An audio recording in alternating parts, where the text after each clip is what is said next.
Well, questions?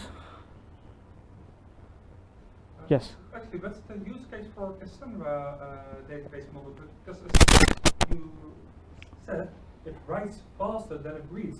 Yes. So you might say, oh, you put in data that you're not going to use. It's as if it's a garbage collector. No. Well, there are few use cases. I'm going to give you a few that I've came across. One of them was British Gas. I know this because I was in Cassandra Days Cassandra Days Paris a couple of months ago. British Gas came over and presented their case. They are like Essent or Nuon or whatever electricity or energy company over here. And British Gas is one of the primary suppliers of gas in Britain.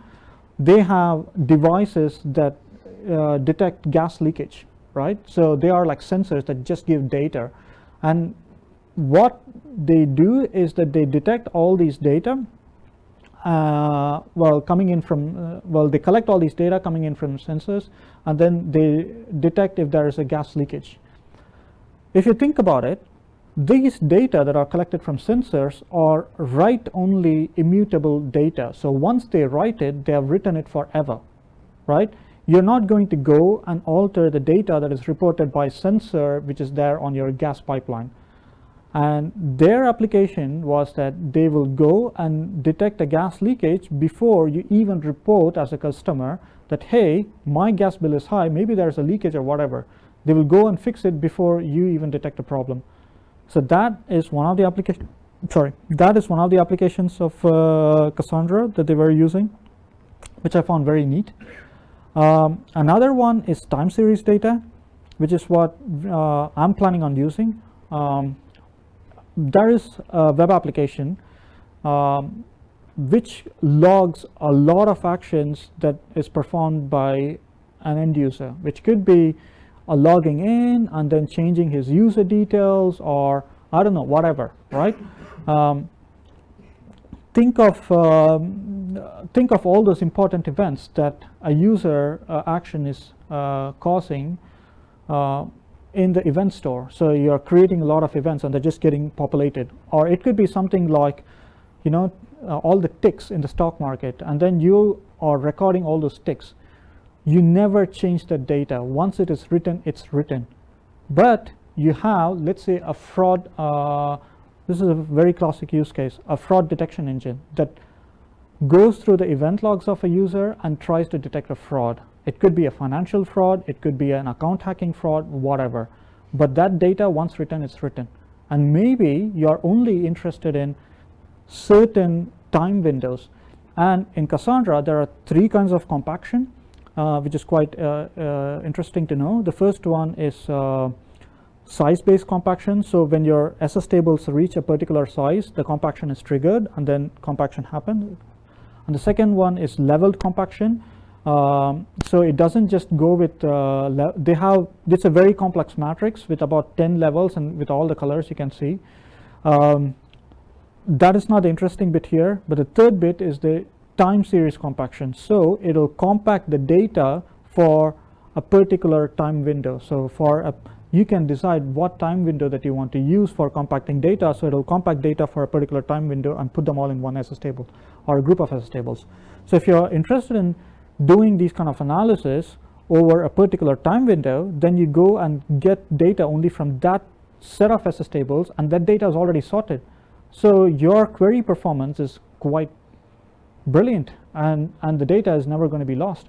So those kind of use cases are really a neat fit for Cassandra, because the time series data is supported natively. And if you want to have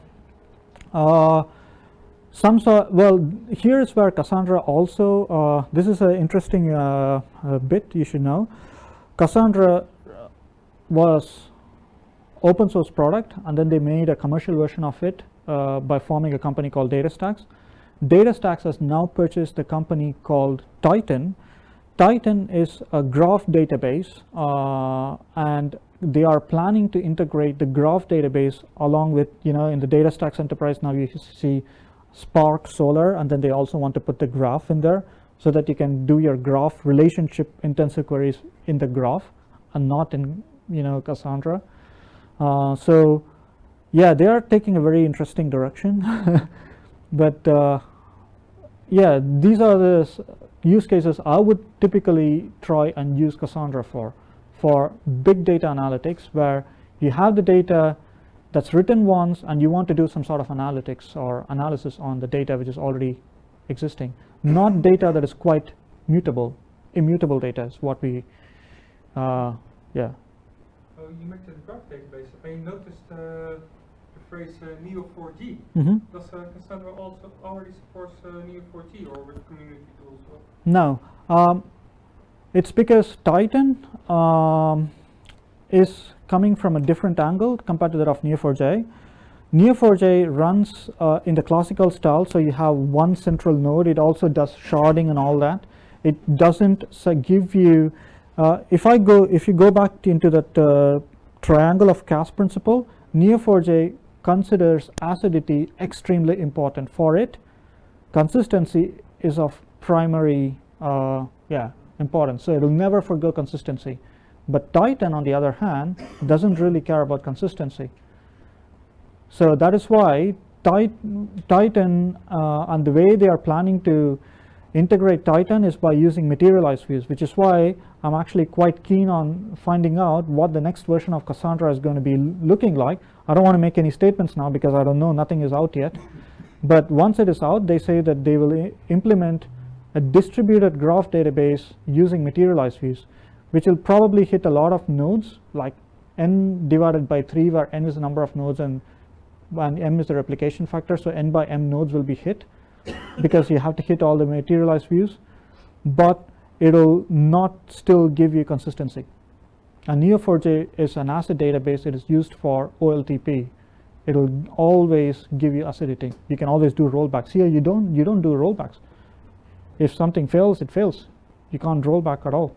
Oh, it was just because one of the first slides I just noticed Neo4j as Neo4j community tech or something like that. Let me go back to that slide. I think somewhere in the installation. I think the only place where I mentioned it was the Cass. Here. No, when you have the when you started with the installation. Oh, that's because I have Neo4j also installed in my local laptop. Ah.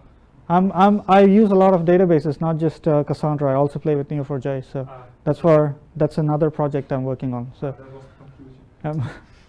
Okay, well, as you can see, Neo4j values availability and consistency than partition tolerance.